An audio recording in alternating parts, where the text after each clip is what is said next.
Welcome to the Rideshare Guy Podcast, where you will learn about the rideshare and mobility industry straight from Harry Campbell, who's got over 5 years experience covering the industry and has talked to thousands of drivers. There's no better place to stay up to date, entertained, and educated. So let's dive in.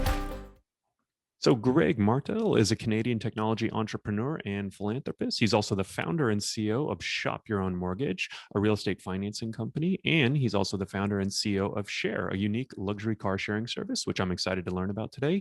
Garrick DelaFuente is the co-founder and vice president at SHAiR. Having opted out of college after just a couple years, he spent his career working in numerous industries such as auto finance and mortgage. And with SHAiR, he's able to use the insight and experience he gathered along the way to bring a smart financial solution to both owners and renters on the SHAiR platform. So, gentlemen, how are you doing today? Good. Yeah, great. How you doing? I'm doing well. I'm excited to have you here. And I have to say, this might be a first in the history of the Rideshare Guy podcast, where I think we're closing in on a couple hundred episodes. And this is the first time I think I've had two guests on the same episode. So thank you both for joining me. Yeah, thanks for having us. Happy to be the first. Yeah. So I think I'm going to expect double what I normally expect from my guests, if that sounds fair to you. It's fair. We'll try to deliver. All right, cool. So tell me first, what got you guys into car sharing, and why'd you decide to co-found SHAiR? Yeah, I mean, we had a incident with a car, a car that got stolen from our apartment complex and sustained damage, and it was a Maserati at the time, and so obviously that damage equated to a large dollar amount.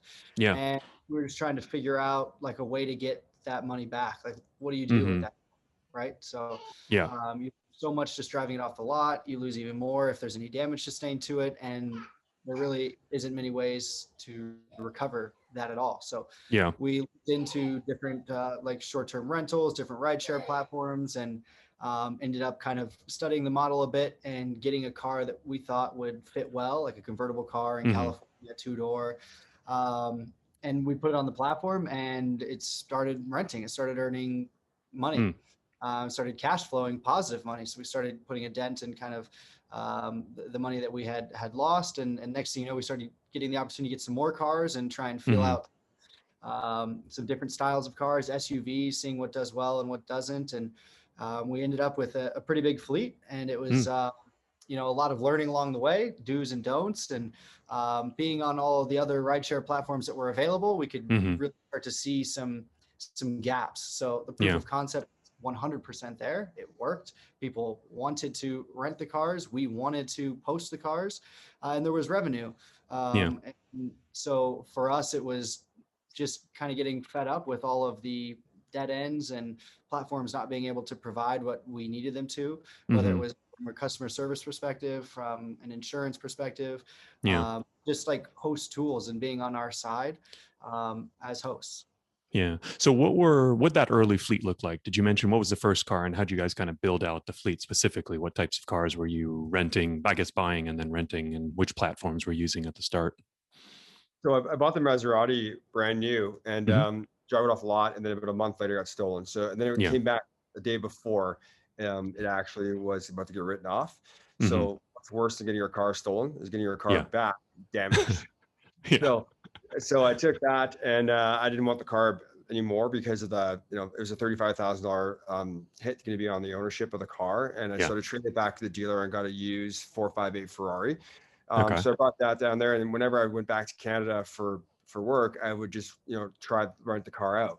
And the first month, I think we made like $4,500 off of it. And then month was like 62. And then I got a G-Wagon that I had in Canada, so I brought that down.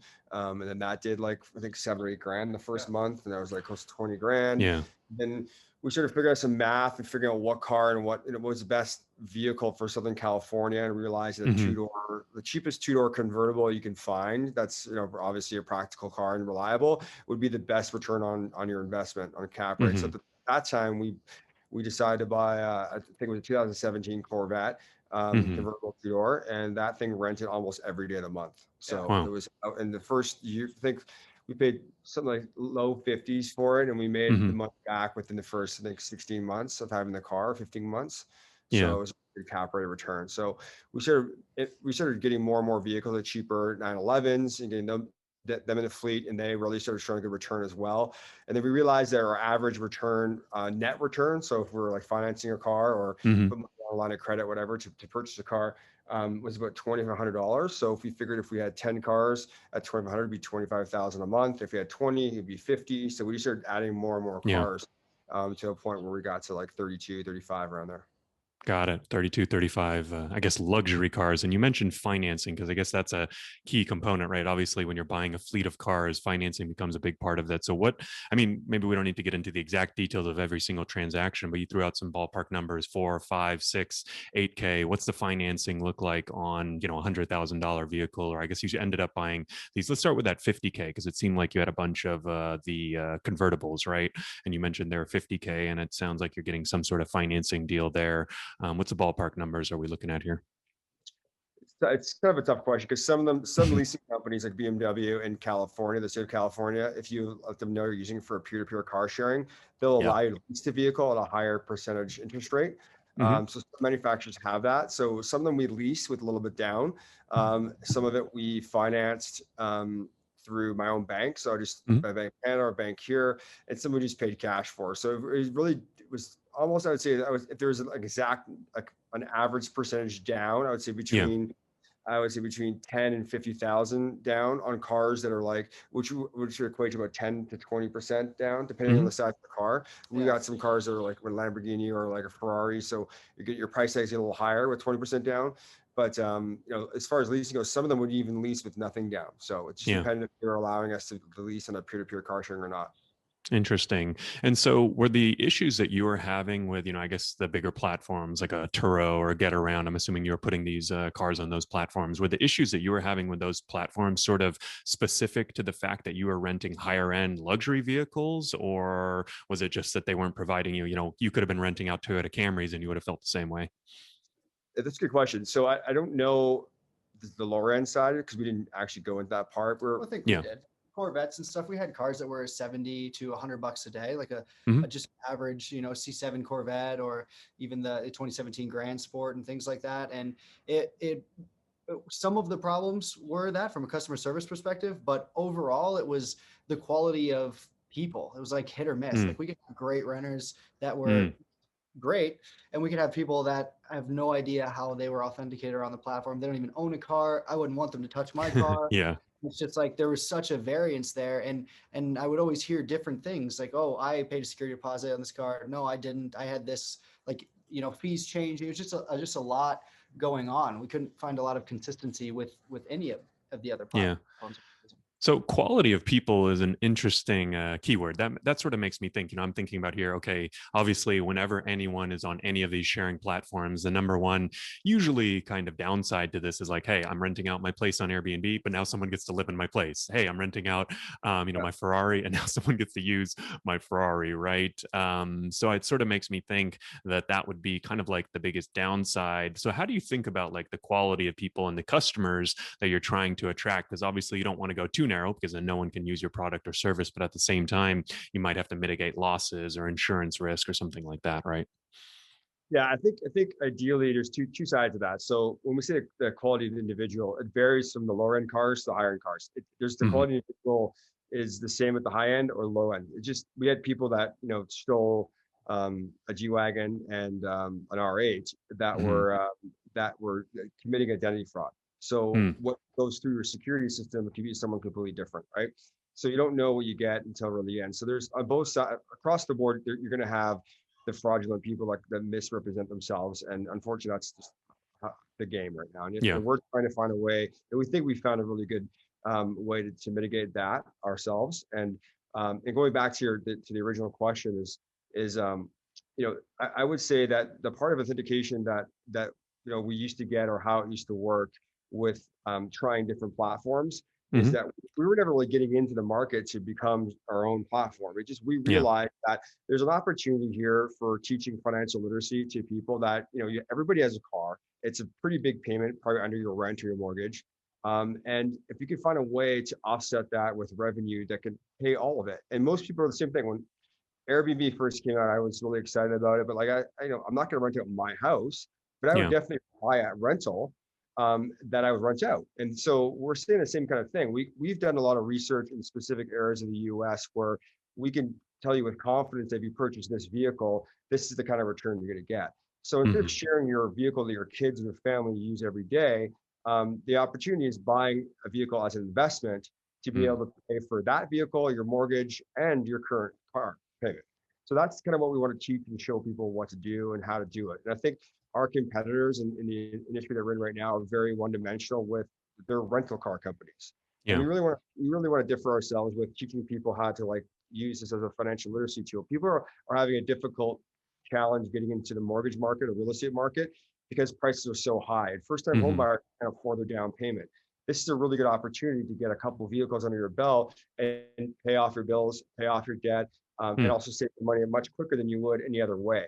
And I think that's coming from the mortgage background of 20 years. That's one of the things, reason why we thought we'd be different, because we dealt with some of the people in this industry, some of the companies, and they're very, it seems like they're very cutthroat. Their customer service is overseas. They're not very good when it comes to returning their host and treating them with a certain level of respect.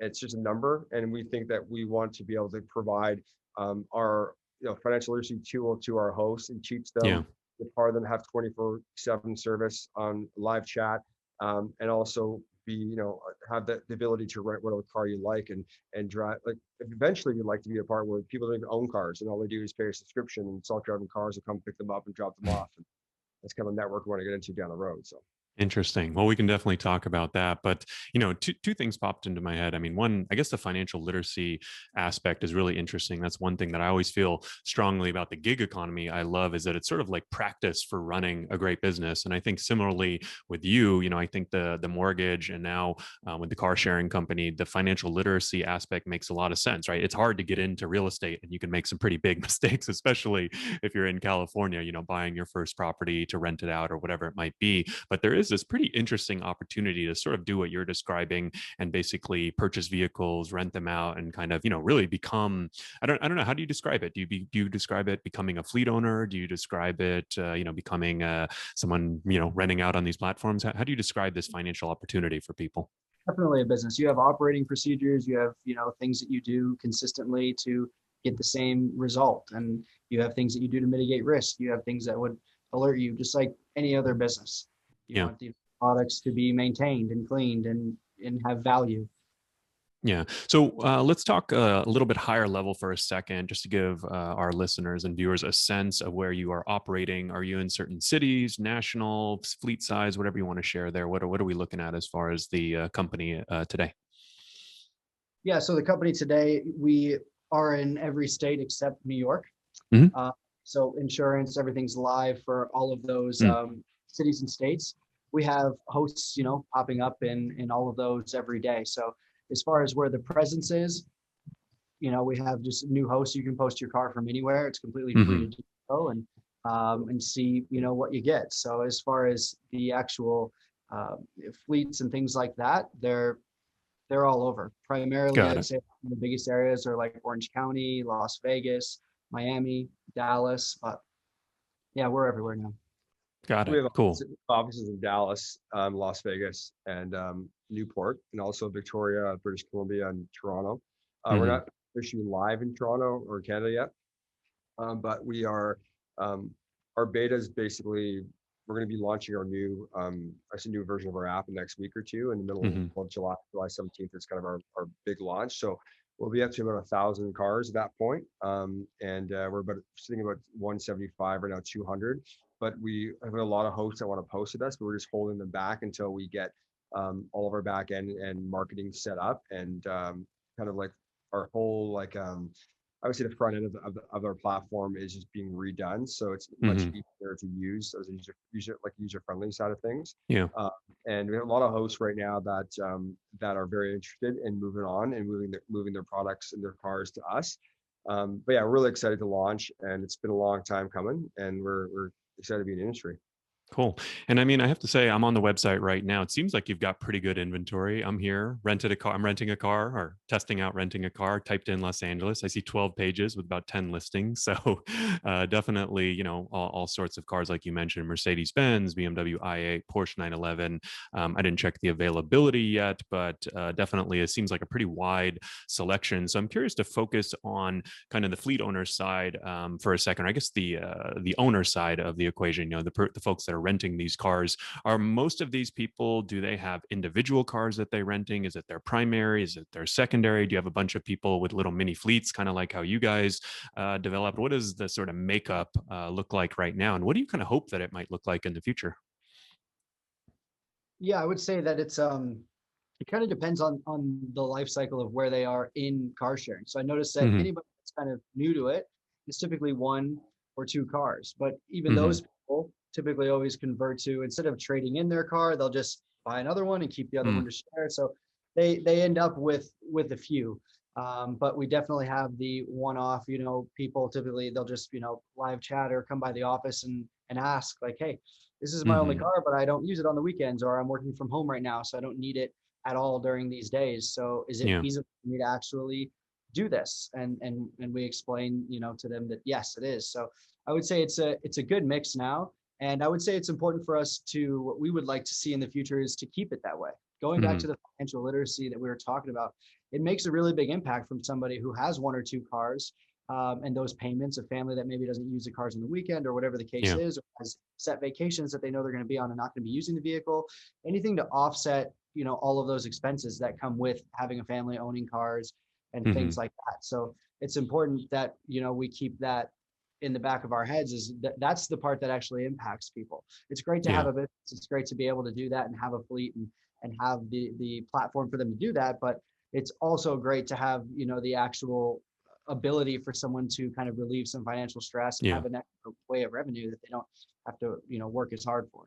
Yeah. So do you want the platform in the future, most of the owners to sort of be, basically mini fleet owners, have multiple cars and basically be running this like a business? Is that sort of your ideal situation on the supply side? We want them to have the tools to be able to do that. That's what's really important. So whether they have 1 car or whether they have 10 cars, the tools, the concierge, the service for them to be able to run that efficiently with as little effort as possible and mitigating the risk at every corner. Validating hosts, maintenance, making it easy for them to maintain these vehicles, make sure that they're up to par. We want that to be as easy as possible, so that it doesn't matter if they have 1 car or 20, they're getting the same service. It's the same, ease, and it's just as valuable for both scenarios to do it. Yeah. So our end of things, like Airbnb, right? If you have 1 house, you have 50 houses. We're happy with no matter what you have. Like we're definitely bring on. We wouldn't turn away somebody who's a rookie at it or someone who's an absolute pro at it. So we want to be able to teach the people that don't know much about it, and we'll be able to help people that are really good at it. Yeah. So one thing that comes to my mind, and I think we've seen this with, people talking about Teslas and putting them onto the ride-hail network in the future. And I think one of the criticisms I saw there was that, hey, people buying $50,000 to $100,000 Teslas, they probably don't want a bunch of Uber passengers puking in the back of their seat, in the back of their car. So have you run into any challenges, with frankly, like if someone who owns, I'm guessing the typical Maserati or Ferrari owner does not want their vehicle being shared, but maybe I'm wrong. Have you run into any issues with, especially like those higher end vehicle owners, not wanting to, put their car on a car sharing platform? And if so, how do you mitigate that?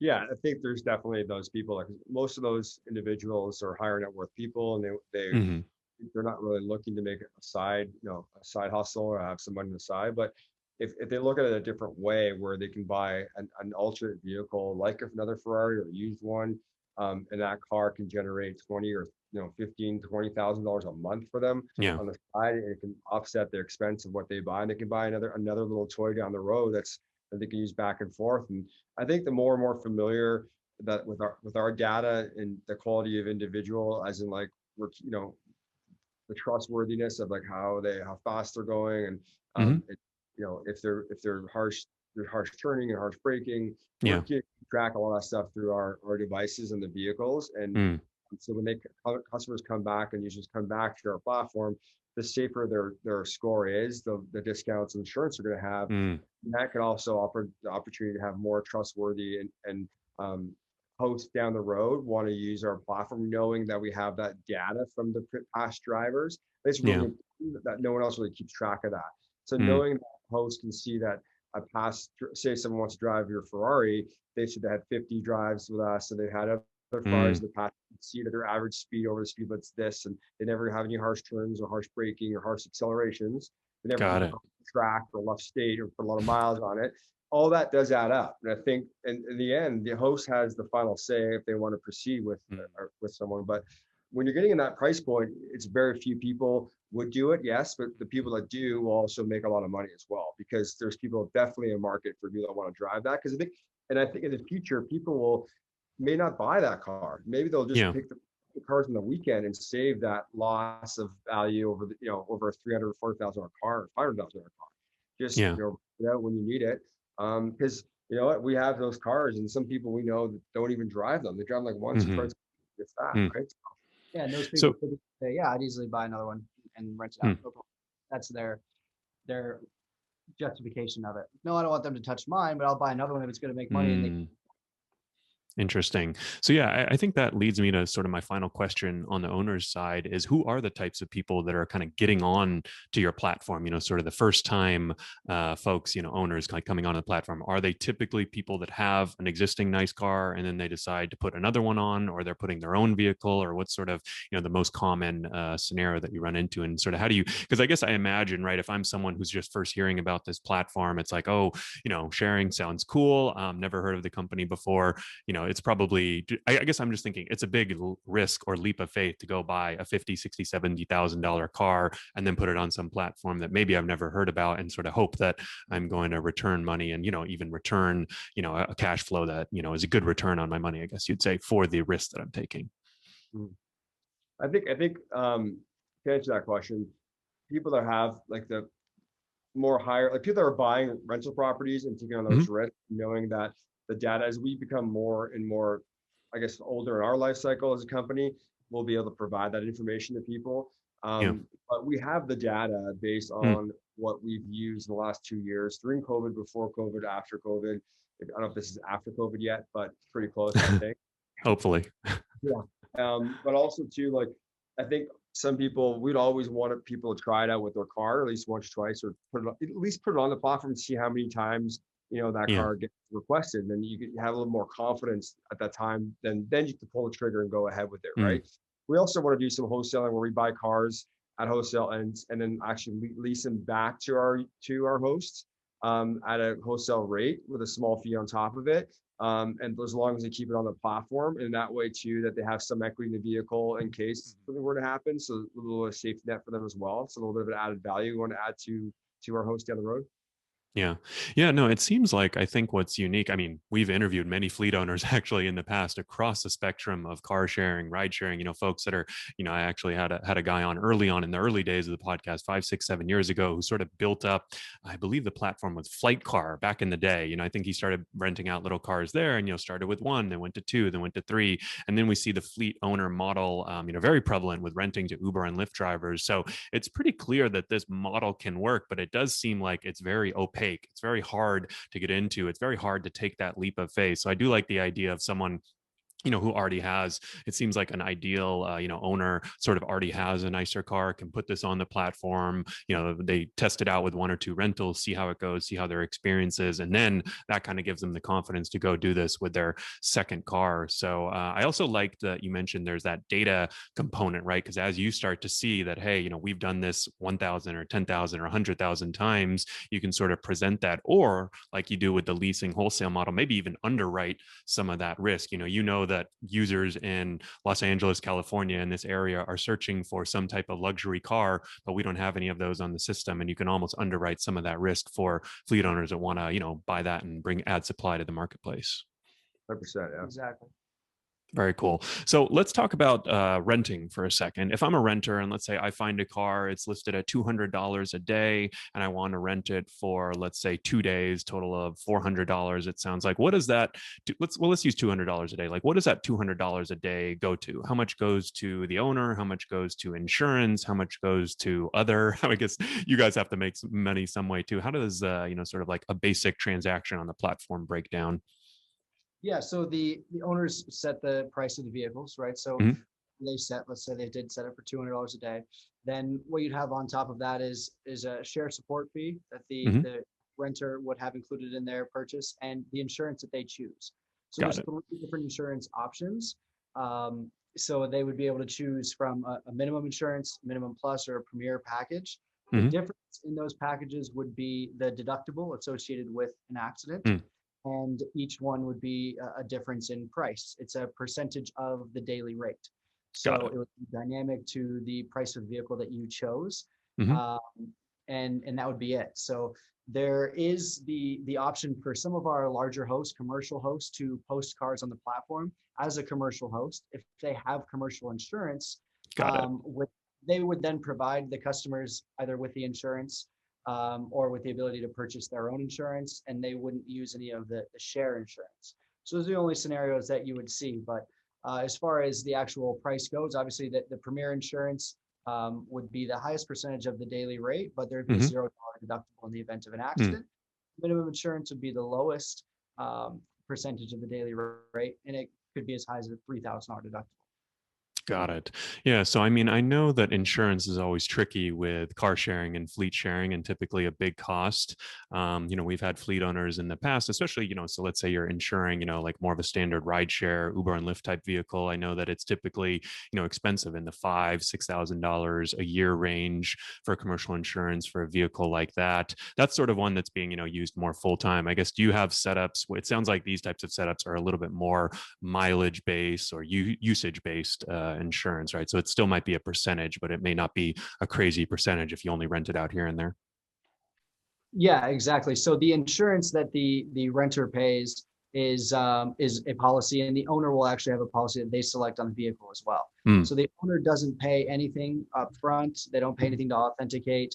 The driver doesn't pay anything to authenticate until a transaction actually takes place and a rental takes place.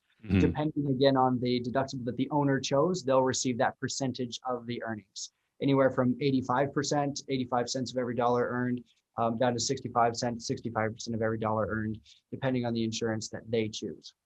Got it. So right now you guys are, you mentioned that you're operating nationally, you're in specific markets. What's next for the company? What are you looking to do? Where are you looking to grow? And, how do you see the company expanding? Yeah, I mean, building the trust, right? Making this platform, giving everybody all the tools, building that trust so where it's feasible for someone to do this with their extra car or with their first car and take that risk. Right? Because right now, I think you've been around this industry for a long time, and you're noticing that it's kind of starting to cross that chasm to reality, right? You're not having your early adopters that are really risk adverse, or business people are like, yeah, I'm going to try it with a fleet and see if it works and take all this risk. You're starting to see more people, a husband and wife with 2 kids and 2 cars, think, oh, maybe maybe 2 years ago they started Airbnb a property. Now they own an Airbnb house, and now they're starting to look at their cars in the same way. So for us, it's building that trust, building those tools. From a technology perspective, there's a lot. We have a lot on the horizon. We are fortunate. We have our own internal engineering staff, close to 20 engineers, working on all sorts of really cool things. How big is the company in total right now? How many people? 65. I think 50 something. We're close to 60 employees across the board. But obviously a large portion of that is engineering. So the engineering team, we have a lot on the horizon. We know once everything is kind of at a great baseline and the name's out there and there's trust, we have a ton of cool things that we'll be rolling out to mitigate that risk and really take it to the next level, get ready for the ability to have self-driving cars on the platform and subscription models and not have to worry about, meeting people at certain pickup or drop off locations and I think things some, like that. Some of the stuff that we're really listening to from other hosts and myself as a host as well, Garrick, is like a damage AI device where you can use a camera to check in a car and check out a car. facial recognition of the person driving the car as a person that's authenticated. So something just takes a quick 10-second or like 2-second photo of the driver every like minute the car is moving to make sure that someone's not getting authenticated and using someone else's, giving the keys to somebody else where they're not covered. One thing we're going to be testing down the line here is pretty soon is a lot of owners, especially higher end car owners, they don't want to meet the people. They don't want the actual headache of dealing with the car and checking it in, checking it out. So we're going to go with a complete passive style income where they can drop the car off with us. And then we just deal with it on a 50-50% like partnership where we take for the car, we clean the car, we gas it up, and we check it in, check it out. And we're just toying with how much that's going to cost in the future for each side of the coin, how much we're going to take. We're also looking at potentially just giving a fixed amount to hosts, and we keep the car for them and manage it for them as well. Give them a little more certainty. These are more trial stuff.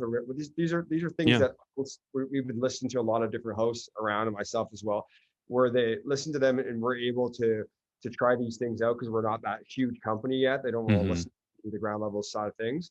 One big thing too is like people don't, I would say lending. A lot of leasing companies, a lot of bigger car companies don't want to lease peer to peer. So we want to be able to have a product where we can do that ourselves. And we think that people that have a car as an income source is going to more likely make the payment than a car it's not. So I feel like if they're making a lot of money from the car, they're probably more likely to make that payment they would if they were just using it for a day-to-day operation. So we want to roll something out with that where we're getting a wholesale rate. So if the car's $100,000, we get it for 80.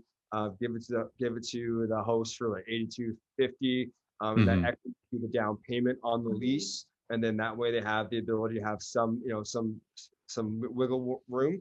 And then if that car goes out so many times on it has to hit our platform, and then when it runs out, they pay a little bit of a higher percentage on it for having it with nothing down or just regular amount. So we're toying with that as well. So those are the kind of things we're looking at doing down the road for sure. Yeah, no, that all sounds pretty cool. And actually, I see a lot of the parallels between your real estate background and kind of what you're bringing to the car sharing industry. I mean, I'm here sitting and thinking about like a turnkey rental property like type situation. You guys providing the property management, but now when it comes to the vehicle, so it all sounds pretty cool, pretty exciting. And the last thing I wanted to ask you about is you guys are, well, at least in my opinion, clearly a luxury car company. Does that sound sort of car sharing marketplace? Is that kind of how you're looking at it and how you're marketing, or how do you think about the luxury car aspect? Am I totally wrong? Did I read the website wrong? I think most of my staff and the company like the luxury side of it. I just know the size of the marketplace is pretty small.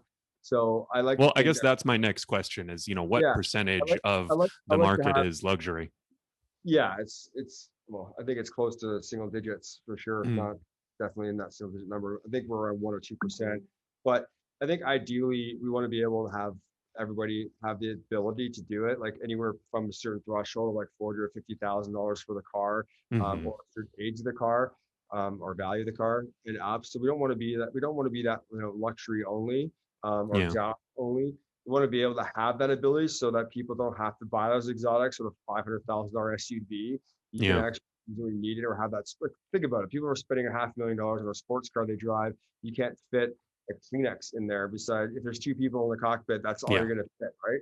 So, and you're not going to be driving that day to day. So why spend that kind of money when you could just, use them on the weekends and when you want to have it? And so we're trying to have a little bit of both, to be honest. I think down the road, we may be gravitating towards more of like, I would just say like a mid-range to high-range vehicle to exotic high-range, it's not away from like the 30,000, 40,000, like the Toyota Camrys and the base cars up until like that, the second level of, the Lincolns and, every C-Class Mercedes. Yeah.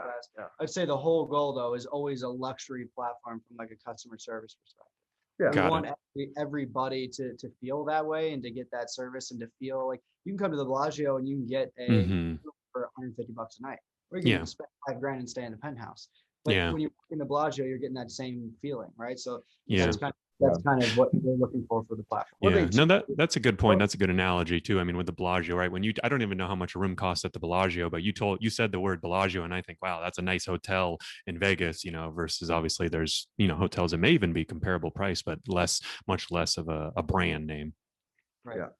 And we also want to do like electric bikes and electric scooters and private jets and other parts of the inventory that we want to add to the SHAiR, where people can like have, vehicles and bicycles and scooters and to have to get around, just transportation in general. I think it's going to be important.